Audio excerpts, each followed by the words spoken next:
क्या आपने कभी ऐसी जगह के बारे में सुना है जहां जहाज और विमान गायब हो जाते हैं?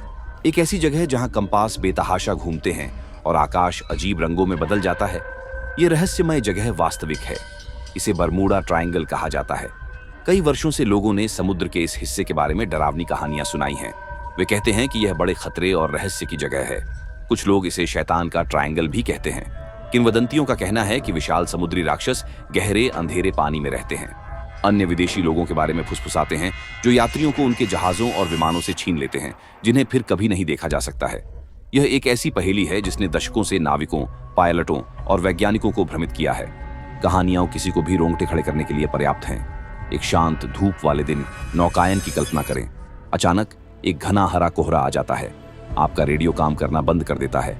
आपका कंपास, वह उपकरण जो आपको बताता है कि उत्तर की ओर कौन सा रास्ता है, वृत्तों में घूमना शुरू कर देता है। आप खो गए हैं। कई लोगों का मानना है कि बरमूडा ट्रायंगल के अंदर ऐसा होता है। सैकड़ों नावें और हवाई जहाज कथित तौर पर वहां गायब हो गए हैं। वे अंदर गए लेकिन बाहर नहीं निकले। और सबसे ज्यादा बोरिंग हिस्सा, अक्सर कोई मलबा नहीं मिलता। तो ये रहस्यमय त्रिकोण वास्तव में कहां है? यदि आप अटलांटिक महासागर के मानचित्र को देखेंगे तो आपको पानी पर कोई रेखा नहीं दिखाई देगी। बरमूडा ट्रायंगल सीमाओं वाला आधिकारिक स्थान नहीं है। ये 3 बिंदुओं को जोड़कर बनाया गया एक काल्पनिक क्षेत्र है। बरमूडा समुद्र के बीच में एक छोटा लेकिन सुंदर स्थान है जो अपने गुलाबी रेत के समुद्र तटों और ट्रायंगल के सबसे उत्तरी बिंदु के लिए जाना जाता है। बरमूडा से पहली लाइन दक्षिण पश्चिम में फैली हुई है। यह मियामी, फ्लोरिडा मियामी तक जाता है, जो एक हलचल वाला शहर है और कैरिबियन में नाव यात्राओं और परिभ्रमण के लिए एक लोकप्रिय प्रवेश द्वार है। मियामी से दक्षिण पूर्व में सैन जुआन तक जाती है, जो विशाल क्रूज जहाजों और मालवाहक जहाजों के साथ एक व्यस्त बंदरगाह है जो ट्रायंगल का दक्षिणी बिंदु है। यहाँ से तीसरी और अंतिम लाइन बरमूडा तक फैली हुई है। जब आप बरमूडा, मियामी और सैन जुआन को जोड़ते हैं तो आप समुद्र का एक विशाल त्रिकोणीय भाग बनाते हैं। ये क्षेत्र विशाल है। ये समुद्र के लगभग 5 लाख वर्ग मील में फैला हुआ है। टेक्सास, कैलिफोर्निया, मोंटाना, इस काल्पनिक ट्रायंगल के अंदर अटलांटिक महासागर में सबसे गहरे पानी में से कुछ है। प्यूर्टो रिको खाई लगभग 28,000 फीट गहरी है। ये लगभग उतना ही गहरा है जितना कि माउंट एवरेस्ट ऊंचा है। ये क्षेत्र खाड़ी धारा जैसी अपनी प्रबल धाराओं के लिए भी जाना जाता है और यहाँ का मौसम जंगली हो सकता है और एक पल में बदल सकता है। ये दुनिया का एक व्यस्त, शक्तिशाली और कभी-कभी खतरनाक हिस्सा है, यहाँ तक कि बिना किसी डरावनी किंवदंतियों के भी। मिलर्स नामक एक परिवार की कल्पना कीजिए। वहाँ पिताजी, माँ, 14 वर्षीय लियो, 12 वर्षीय माया थी। मिलर्स को रोमांच पसंद था। उन्होंने अपनी खुद की पाल नौका खरीदने के लिए वर्षों तक बचत की थी। इसका नाम स्टार सीकर रखा गया था। उनका सबसे बड़ा सपना फ्लोरिडा से बरमूडा तक नौकायन करना है। पिताजी, एक अनुभवी नाविक, ने महीनों तक मानचित्रों का अध्ययन किया था। उन्हें पता था कि वे बरमूडा ट्रायंगल के बीच से गुजरेंगे। शुरू के कुछ दिन ठीक थे। साफ नीले आकाश में चमकता सूरज, नाव के साथ साथ उछलती हुई डॉल्फिन। लियो और माया बारी बारी से शीर्ष पर हैं। वे वास्तविक खोजकर्ताओं की तरह महसूस करते थे। रात में तारे हीरे की तरह गिरते हैं। वे संगीत सुनते थे, ताश के खेल खेलते थे, दुनिया के सबसे भाग्यशाली परिवार की तरह महसूस करते थे। लियो को रहस्य की किताबें पसंद थीं और उन्होंने बरमूडा ट्रायंगल के बारे में सब कुछ पढ़ा था। वह गायब हो चुके जहाजों और अजीबोगरीब घटनाओं से भरी एक किताब लेकर आया।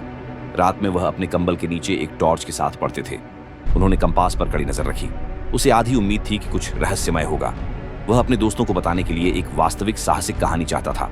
अपने चौथे दिन की सुबह वे एक अलग दुनिया में जाग गए। चमकीला सूरज निकल गया था। आसमान अजीब सा पीला पड़ गया। हवा भारी और मोटी है। हवा बिल्कुल नहीं चल रही है। बाल लंगड़े और बेकार लटके हुए थे। समुद्र कांच की तरह स्थिर और सपाट था। वह शांत था, बहुत शांत। अचानक वह भयप्रद शांति भंग हो गई। नाव हिलने लगी, लेकिन कोई लहरें नहीं थी। यह एक हल्की लुढ़कती हुई गति थी, जैसे कि एक विशाल हाथ उन्हें नीचे से टक्कर दे रहा हो। फिर डैशबोर्ड पर कंपास काम करने लगा। पिता इसे करीब से देख रहे थे। सुई, जो धीरे धीरे उत्तर की ओर इशारा कर रही होनी चाहिए थी, हिलने लगी।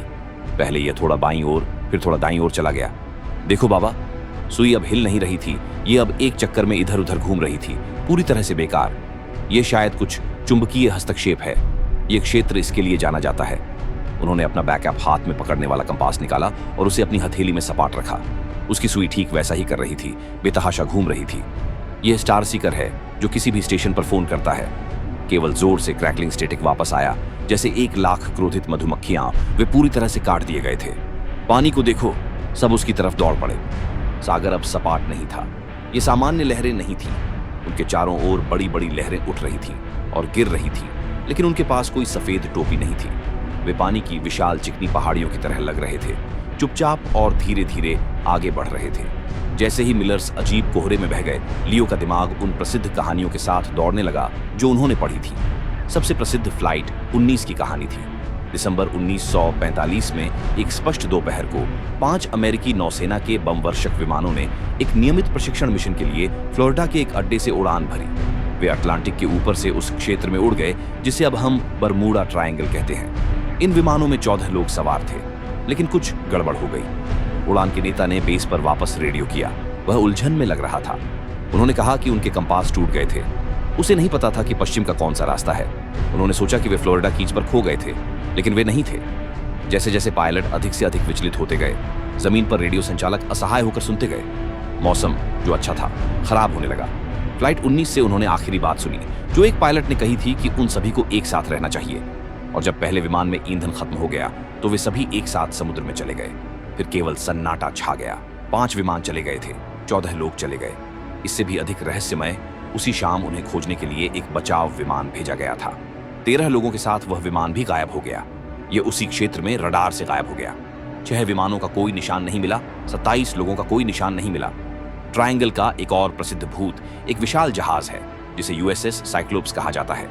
यह अमेरिकी नौसेना का एक विशाल मालवाहक जहाज था जो फुटबॉल के मैदान से भी लंबा था।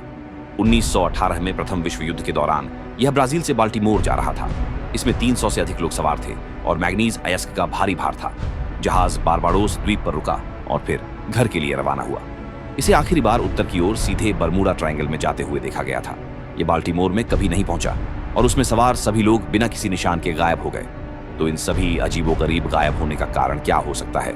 लोग सभी प्रकार के विचारों के साथ आए हैं, बहुत वैज्ञानिक से लेकर बहुत जंगली तक। जंगली सिद्धांतों के बारे में सोचना अक्सर सबसे मजेदार होता है। कुछ लोगों का मानना है कि बरमूडा ट्रायंगल पानी के नीचे खोए हुए शहर अटलांटिस शहर का घर है। उन्हें लगता है कि अटलांटिस के पास अद्भुत तकनीक थी और इसके शक्ति क्रिस्टल अभी भी समुद्र के तल पर सक्रिय है।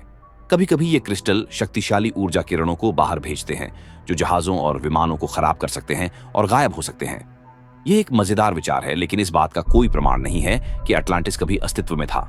एक अन्य जंगली सिद्धांत में बाहरी अंतरिक्ष से एलियंस शामिल हैं। इस विचार से पता चलता है कि बरमूडा ट्रायंगल UFO गतिविधि के लिए एक प्रमुख स्थान है। शायद प्यूर्टो रिको खाई में गहरे पानी के नीचे एक विदेशी आधार है। इस सिद्धांत के अनुसार परग्रहवासी मनुष्यों का अध्ययन कर रहे हैं। वे वैज्ञानिक अनुसंधान के लिए लोगों और उपकरणों को उनके आधार या उनके गृह पर वापस ले जाने के लिए जहाजों और विमानों को पकड़ते हैं। अन्य लोगों ने सुझाव दिया है कि ट्रायंगल एक अन्य आयाम के लिए एक पोर्टल या एक द्वार है।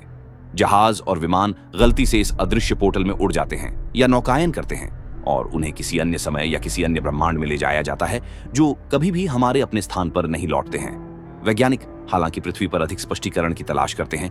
वे बताते हैं कि बरमूडा ट्रायंगल बहुत ही असामान्य और खतरनाक प्राकृतिक स्थितियों वाला स्थान है। एक वैज्ञानिक सिद्धांत में समुद्र तल के नीचे फंसे मीथेन गैस के विशाल क्षेत्र शामिल हैं। समुद्र के तल पर भूकंप या भूस्खलन इस गैस का एक बड़ा बुलबुला छोड़ सकता है। यदि किसी जहाज के ठीक नीचे सतह पर एक विशाल बुलबुला फूटता है तो पानी अचानक बहुत कम घना हो जाएगा। जहाज अपनी उछाल खो देगा और कुछ ही सेकंड में डूब सकता है, इतनी तेजी से कि उसके पास संकट का संकेत भेजने का भी समय नहीं होगा। कई वैज्ञानिकों का मानना है कि कोई एक रहस्य नहीं है, बस एक खतरनाक जगह पर दुर्भाग्यपूर्ण दुर्घटनाओं का एक संग्रह है। स्टार सीकर पर वापस मिलर परिवार कॉकपिट में एक साथ इकट्ठा हुआ। हरा कोहरा इतना घना था कि वे मुश्किल से अपनी नाव का अगला हिस्सा देख सकते थे। हवा ठंडी और नम थी। जैसे ही वे सारी उम्मीद खोने लगे, लियो ने कुछ देखा। कंपास, उसने कहा कि उसकी आवाज शांत है। उसने घूमना बंद कर दिया। पिताजी ने देखा और यह सच था। सुई अभी भी थोड़ी हिल रही थी, लेकिन यह आम तौर पर फिर से एक दिशा की ओर इशारा कर रही थी। उसी समय समुद्र की अजीब सी खामोशी फीकी पड़ने लगी। पानी और शांत हो गया और कोहरे के बीच से मां को एक हल्की चमक दिखाई दी। धीरे धीरे, लगभग जादुई रूप से घना हरा कोहरा कम होने लगा। यह धुंध के झोंकों में टूट गया जो एक नई बढ़ती हवा पर दूर चला गया। उनके ऊपर का अजीब पीला आकाश फिर से नीला होने लगा। बादलों के माध्यम से धूप टूट गई।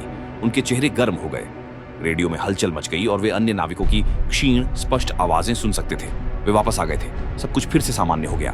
पिताजी ने जल्दी से उनकी स्थिति का पता लगाया और नाव को बरमूडा की ओर मोड़ दिया। वे निश्चित रूप से बाहर थे, लेकिन वे सुरक्षित थे। उनकी बाकी की यात्रा उनकी यात्रा की शुरुआत की तरह ही शांत और धूप वाली थी।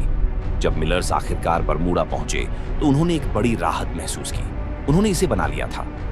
लेकिन जो हुआ उसके बारे में वे बात करना बंद नहीं कर सके। क्या यह सिर्फ एक अजीब मौसम की घटना थी, एक चुंबकीय विसंगति थी, या क्या उन्होंने वास्तव में बरमूडा ट्रायंगल के रहस्य का अनुभव किया था? उनके पास कोई जवाब नहीं था।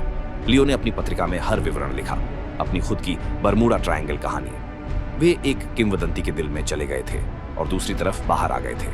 वे सुरक्षित थे, लेकिन वे समुद्र के उस अजीब रहस्यमय हिस्से में अपना समय कभी नहीं भूलेंगे। तो दोस्तों, अगर आपको ये कहानी रोमांचक लगी तो वीडियो को लाइक करें, अपने विचार कमेंट में जरूर बताएं और शेयर करें उन लोगों के साथ जो रहस्यों को जीते हैं। ऐसी ही सच्ची, रहस्यमयी और दिमाग को झकझोर देने वाली कहानियों के लिए जुड़े रहिए फाइनल ट्विस्ट के साथ। मिलते हैं अगली रहस्यमयी वीडियो में। तब तक के लिए सतर्क रहें, सजग रहें और सवाल करते रहें। फाइनल ट्विस्ट को सब्सक्राइब करना न भूलें।